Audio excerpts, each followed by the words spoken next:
Akhirnya saya berniat sholat tahajud untuk mengislamkan ayah. Karena memang saya nggak suka dengan orang Kristen ya. Saya berpikiran orang Kristen itu menyembah manusia. Manusia bercawat kok disembah. Itu pikiran saya dulu. Ya saudara, begitu jahatnya saya. Akhirnya saya tidur. Nah, kalau sholat tahajud itu kita tidur dulu, tengah malam bangun, baru kita sholat, namanya sholat tahajud. Saat sholat tahajud, keinginan saya satu, ayah saya kembali masuk Islam. Setelah saya sholat saudara, usolli sunatal tahajuti rakaataini mustaqbil kiblati ada anillahi ta'ala, Allahu Akbar. Saya melihat salib. Saya berkata, kenapa Yesus mengikuti aku? Aku nggak suka Yesus. Dia manusia bercawat loh, kok ngikutin aku? Saya bilang begitu. Akhirnya kedua kalinya saya sholat lagi. Usolli sunatal tahajuti rakaataini mustaqbil kiblati ada anillahi ta'ala, Allahu Akbar. Tetap tahu nggak, setelah saya masuk Kristen, bukannya saya mengalami kesenangan saudara, enggak. Saya dibenci keluarga saya dikucilkan keluarga saya. Akhirnya saya pergi ke Surabaya merantau, tapi saya percaya Tuhan akan memimpin saya, Tuhan akan menyertai saya. 5 tahun saudara pergumulan saya.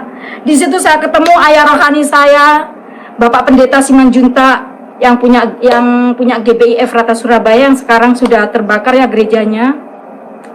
Dari situ saya dididik sama beliau. Saya yang tidak bisa doa, saya yang tidak bisa nyanyi, nada pun saya tidak tahu saudara. Tapi Tuhan telah memakai saya, orang yang tidak tahu apa-apa ini, sehingga saya bisa WL. Saya juga bisa share firman, itu bukan kekuatan saya, tapi karena Tuhan.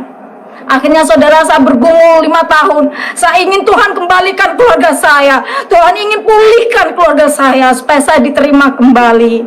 5 tahun pergumulan saya, Tuhan jawab.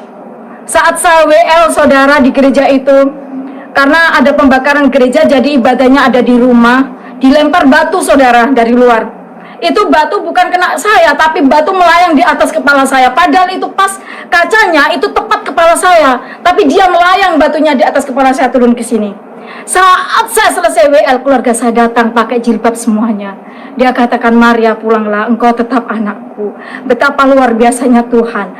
Kalau kita mengikut Tuhan, memang awalnya kita mengalami seperti dikucilkan, kita mengalami kesesakan, tapi ingat saudara, Tuhan tidak pernah meninggalkan kita. Tuhan menyertai kita dimanapun kita berada. Bagaimana saya dikucilkan, keluarga tidak diakui. Saya sebagai anak terakhir sakit saudara. Karena apa? Harapan ibu saya sebagai seorang guru ngaji.